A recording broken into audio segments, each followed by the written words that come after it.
Hello and welcome to the 27 Minutes of Heaven we call the D1 Baseball Podcast. I'm your host, Michael Patrick Rooney. I want to say thank you to our good friends at Wilson, who we have partnered with throughout the College World Series. This is the final day. If you are in Omaha today for Championship Monday, make sure you get over to the Omaha Experience. It's right across from the ballpark and outside of right field. You'll find Evo Shield, Louisville Slugger, DeMarini, Wilson, all under one roof. Limited edition gloves, bats, gear, and more available only during the College World Series, and they were running through some swag over there. So make sure you get over early.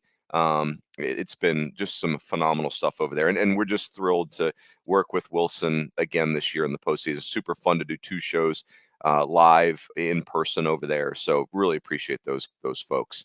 I'm joined by Aaron Fitt and Kendall Rogers and Joe Healy of the Joe High Index. That's the Joe Healy Index. Measuring things to be decided later. Gentlemen, happy Championship Monday. How do we feel about the final game of the college season being on a Monday? I think I like it, but Joe, what say you? Monday, does that suit you? Yeah, the historically the college football national title game also on a Monday. Mm-hmm. Basketball too, right? Basketball always on a Monday. So yeah, it just kind of fits in there. I mean, Monday's a big TV night, right? So I think that makes some sense there. So I'm into it. I kind of like the way the finals are now. You get a Saturday night game, Sunday matinee, and then if you need it, you get a Monday night game. I kind of like that format. So I'm definitely into it. So yeah, no complaints. Very good. All right, boys, let's do this. Let's jump in here. I have three sections planned for us today. Let's react to game two. Let's talk about what have we learned so far in this series. I say that because these two teams Tennessee and A&M did not play a weekend series. I know they played in Hoover, but I tend to think that you learn nothing in Hoover because it's just so, teams have different pitching schedules and what they're trying to accomplish. And Hoover almost feels like the games almost feel like exhibitions at times, even though the tournament itself is just literally the granddaddy of them all. And then we'll do a game three preview. Who wrote the story last night? Was that you, Fitzy? Who wrote the gamer? I wrote an A&M sidebar. I wrote Tennessee. Yeah. Okay, so Kendall, you kick us off. What were your big takeaways from yesterday? I think my big takeaway is if you look at the first 6 innings of that game, you were thinking okay, Tennessee cannot get the big hit. Like every single time they were getting runners in scoring position, they were getting runners on base. A&M, whether it was Kaden Wilson or Chris Cortez, they were finding ways to get out of those jams. And you were kind of like, okay, on one hand you were like, okay, Tennessee's due, but also like, are they ever going to actually get a big hit? And then comes the later innings where Dylan Dreiling, who's been awesome here in Omaha, and then Cal Stark of all people, hits the home run to kind of put the game away. But it kind of gives you an idea of like how on the stage and really any level of college baseball, how just two pitches can really be the difference between a national championship and playing a game three. And I'll say this is kind of what I wrote about to some degree. Is I was impressed with Tennessee's composure. I feel like this is a program, this is a team, and I'm not meaning this like in a negative way, right? But like they play at a high octane level. They're an emotional team, whether good or bad. And as those innings went on to be easy for a team like that plays at a high level to kind of for the emotions to kind of just drop down out of nowhere. And I thought Tennessee really held its composure really well.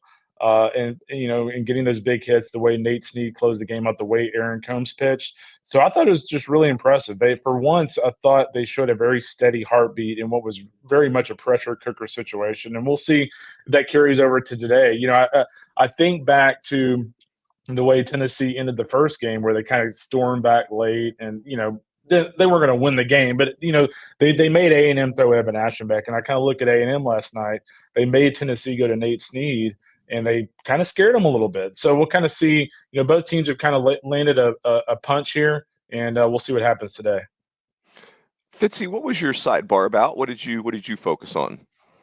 Well, first of all, it was that I really liked Schloss's mentality in the post game, which was, hey, it's not like, oh, we have to play another game tomorrow. It's we get to play tomorrow.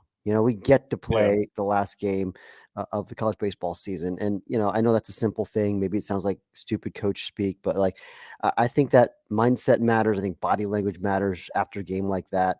I thought back a little bit, and I didn't put this in the piece, but I thought back a little bit to 2018 after Arkansas had its guts ripped out in game 2 when they were on the verge of winning it all. And we saw in the post game, and I think all of us were like, this ain't happening. Like there's no way they bounce back and win tomorrow. Where I got the complete opposite sense from A&M. I thought, you know what? The players who were up there, everyone's like, okay, it was the same exact like cool, even keeled kind of demeanor and the quotes and everything that they had after they won. So that's part of it was just, I think this team is they didn't seem devastated. They knew they had a shot to win yesterday, but it wasn't really like necessarily their best shot. You just used Aschenbeck and Stewart the previous day. You just used Prager. You didn't have Lampkin going. So basically it's like, this is your Chris Cortez shot, and that's kind of how I viewed it is they weren't punting yesterday by any means. They were using Chris Cortez, one of their big, big bullets to fire here. And he was pretty good. I mean, it was not efficient, and that's why, he couldn't get it as extended as they wanted. It was 99 pitches over 4 1/3 innings, but he's effectively your number 2 starter. You just can't start because of anxiety about it, apparently, according to Schloss. And so you try to steal some outs early on with Zane Budmaiv, and they did that. And they went to Cortez and got them, into that middle inning with a 1-0 lead in the 7th. They had their shot. And then they couldn't quite hold it. But you know what? Now they get another shot, and they've got it set up pretty well with Justin Lampkin. And then you've got Stewart and Aschenbeck behind him again. So that's, I guess, where I come down is you had a shot, but okay, it didn't land. You got another shot, and it's a pretty good one. Love it. Joe, what say you? I thought it was a great showcase for, especially in A&M's case, it shows excuse me, how good these teams are. That, yesterday they went with an opener with a guy that just hasn't thrown a lot of high impact, high stress innings. And okay, then you get Cortez for a while, but then you've got to go to Kaden Wilson, who's a guy who is in the same boat as Budmaiv in terms of not having, a ton of innings under his belt. And yet, it was right there all game long. And I think we kind of went into that game going like, they're going to have to do something crazy to even be in this game, just especially from a pitching standpoint. But no, they were right there. A couple things go differently. They win that game in a game that we thought they were really going to be scrambling. And so it's easy to, I understand we're grading on a curve, and you compare that to where A&M was versus, having Tennessee having Drew Beam ready to go. And sure, they're a little bit of a disadvantage, but it was just kind of a nice reminder of like, oh yeah, these guys they may not have played much, but there's a reason why Texas A&M wanted them, right? And like they kept A&M in the game. Again, one or two things go differently, and it's a different outcome. Yeah, the Kaden Wilson thing really jumps out for me, Joe, as you say that. Like, just some, I think that's your funny term, Joe, spare part. Like a kid that's thrown 10 innings or so, that, like that would classify as a spare part, I think is fair. And, it's a lefty throwing 93 to 95 with a slider. It's like, that's what a spare part looks like in the SEC. And that probably explains a lot of stuff.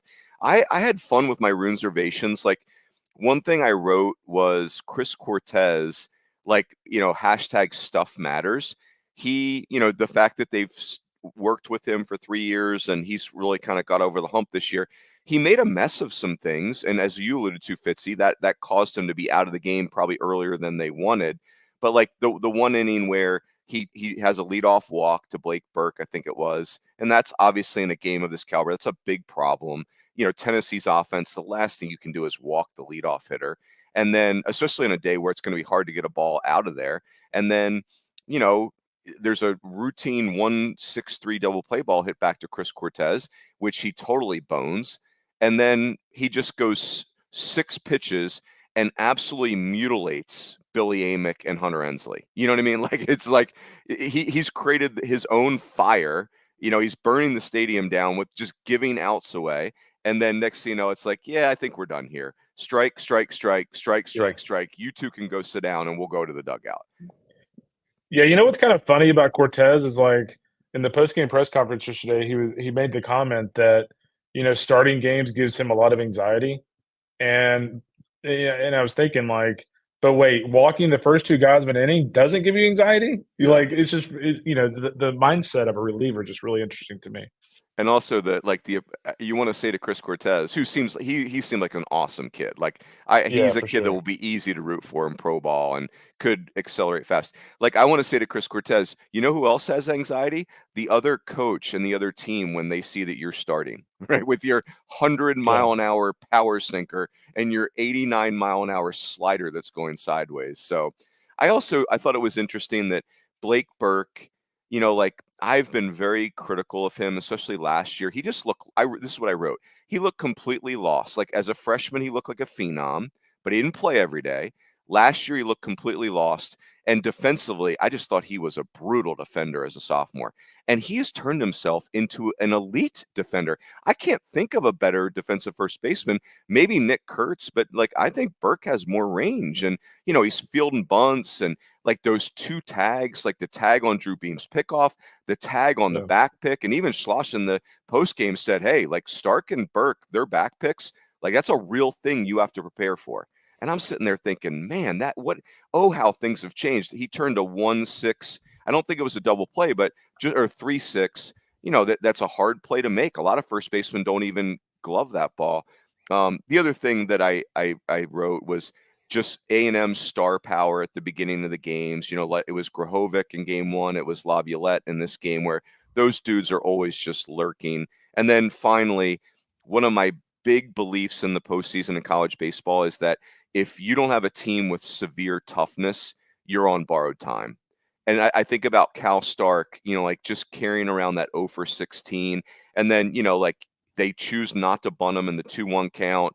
And he hits into a 5-4-3 double play, which means Christian Moore and Blake Burke don't get to come up. And you're just like, man, that is a heavy burden to carry around. And of course, he's the one that hits the 2-run homer to put the game out of reach. So anyway, really, really interesting. Hey, before we'll fast forward to kind of where do we stand through two games? But I also want to say throughout the College World Series and really now throughout the summer, all year round, D1Baseball.com is your home for the most in-depth college baseball news, updates, scores, and rankings. Get game analysis, series previews, transfer portal updates, and so much more. Visit D1Baseball.com today. We will have our 8 for Omaha. And, we all know that Aaron Fitt's 8 for Omaha annually is, usually Fitzy, you're going to nail about 6 to 7 of those, I think. So no pressure, but good luck with those. Yeah, thanks, Coach. We're coming off of 1 for 8 last year, so I appreciate that. Thank you. Didn't know that. The Rune Dogs were 3 for 8, and we'll take that as a massive victory. Let me ask you guys this question. We'll do this briefly, and then we'll get to the Game 3 preview. My question is: these two teams didn't play in the regular season, like we mentioned. What have we learned? I'll offer a first thought. I was really focused on A&M's fragility coming into this, like, oh, no Braden Montgomery, no Shane Sadeo. And I think I over-indexed on that. Like, this team's still really good. I was worried that Tennessee was going to look significantly better than A&M. And I do think they still look better, but it's not significant. Like A&M's really good. I didn't give the depth of A&M's roster enough credit. Kendall, what say you on this? What anything that you feel like you've learned or opinions that have changed through two games? You do make a good point. I think A&M, after losing Montgomery and Sadeo, they've had guys step up, and namely Caden Kent, who's like a slam dunk, like all CDVS guy. And then you look at Justin Lampkin. He was kind of interesting. I was talking to Jim about this the other day. That Lampkin has kind of changed his arm slot over like the last month and a half, and that's been the big key for him. So they.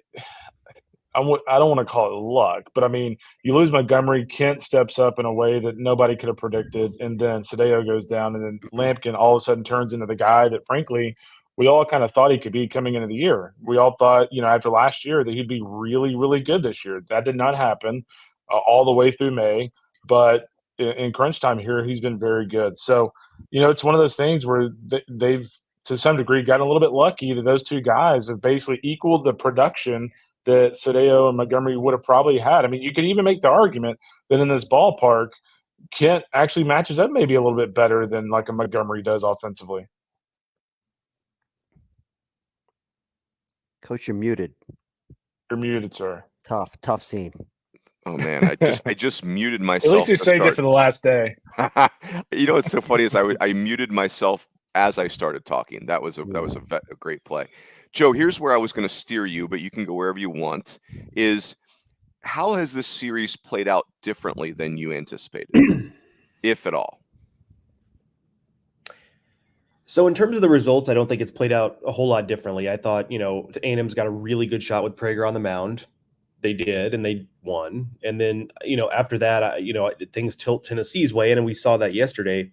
But even with it being maybe not the most offensive environment the last couple of days, I have been a little bit, I guess more yesterday, just a little bit surprised that there hasn't been more just these huge innings or big offensive outbursts or anything of the sort. I kind of thought that we'd get a little bit more of that, because even the guy, especially once you get past Prager, even the guys you have some confidence in are not necessarily guys who are going to disallow contact. I mean, Drew Beam's a really nice pitcher, but he allows contact. He's not, going to pile up 14 strikeouts over 7 innings.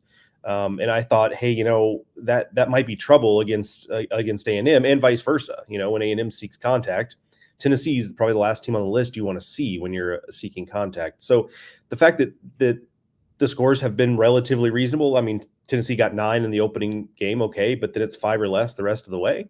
That's been a little bit of a surprise to me. But in terms of the results, I think we're right where I thought we'd be, which is a beautiful thing. I mean, it feels like a fitting end this season to have Tennessee and A&M for one game for the championship. They were two of the best handful of teams all season long, essentially. They were two of the more consistent teams all season long, and to have them both right there with one game for the title, I think is a perfect ending to the season. Love that. And I also love that we got down to the final pitch mattered yesterday. Like, that was cool. That was, and I think you could argue it did the first game, but maybe not as dramatically as yesterday, where A&M is literally one swing away. Fitzy, how about you? Before we preview Game 3, anything that stands out as far as what you're feeling through 2 games? I think all of you guys nailed it pretty well. 2 best teams, I totally agree. I mean, ultimately, it's number 1 in number 3 national seeds, but A&M was number 1 in the country for a while during the regular season, and I'm just so impressed with the fact they've been able to come out here and keep on playing at such a high level, even though they're so far below 100%. But on Tennessee side, I mean, they are what we thought they were. They're a juggernaut. They're really good, and they're, as Kendall pointed out earlier, they have a lot of toughness too. Resilience. I mean, down to your last 9 outs yesterday, and they just kind of calmly came back. And Dylan Dreiling is a dude. And I knew he was really good. He had a great year, but boy, watching him come out here and hit 505 games in Omaha, and just an explosive player, very exciting player. That to me has been an eye opener. And I will say this too: all the offense yesterday came via the long ball. There were 5 runs scored in that game. All of them came on 3 home runs. The other day there was a little bit more scoring beyond the home run, but I think there were still 4 home runs in that game. So these teams have proven to be a little home run dependent. And I'm looking at the flags right now, guys, and as expected, they're howling in. It's going to be a tough day to score, I think. So I think that's something to monitor. Love it. Let's do the Game 3 preview. Before we do that, you can hear more from the D1 Baseball crew with the D1 Baseball podcast all year round. Myself, KR, Fitzy, Joe over there. We'll break down teams. We talk with coaches. We keep you up to date on all things college baseball. You can hear exclusive SEC content with the Highway to Hoover podcast. You can hear ACC content with the ACC Baseball, etc. content. Podcast, that's what they're called. Download the D1 Baseball podcast, part of the SiriusXM podcast network, right now on the SiriusXM app, or wherever you get your podcast. Be sure to subscribe so you never miss a minute. All right, last time with that read, and it beat me up there. A lot of landmines there, Coach, but you survived. Yeah, that's right. Not my best effort, but that's all right. We're still vertical. Let me give you guys what I've listed out 3 pitchers for each team that I think will be the primary participants in this. And I want you guys, and Kendall, I'll come to you first. I want you to correct where I've gone wrong here.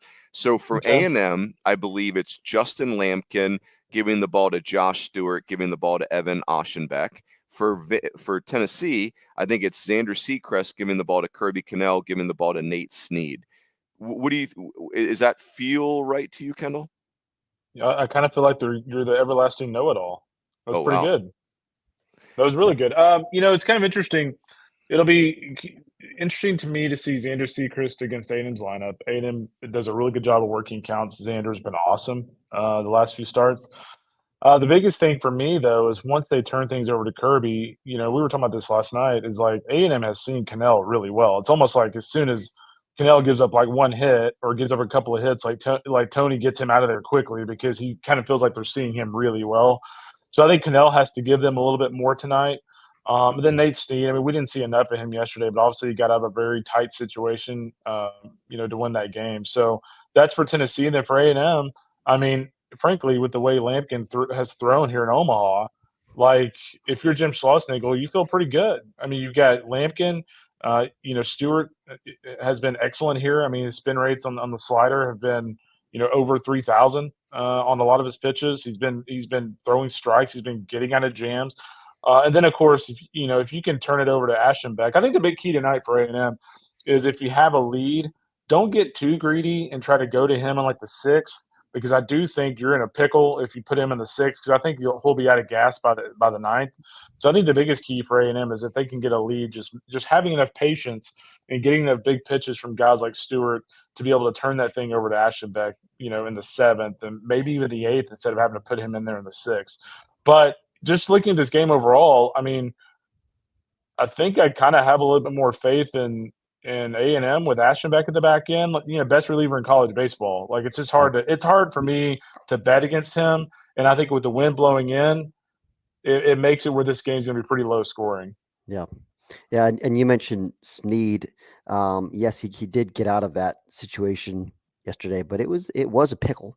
And Ryan Targash came off the bench and hit that ball on the nose is just, into the wind. I don't know if the wind were different, if that ball gets to the wall or gets out, but it was a loud final out of that game.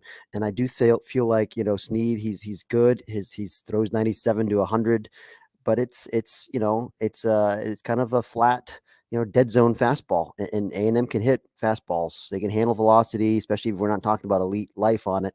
And so that's something that I've got my eye on if it comes back to Snead versus the Aggies late innings.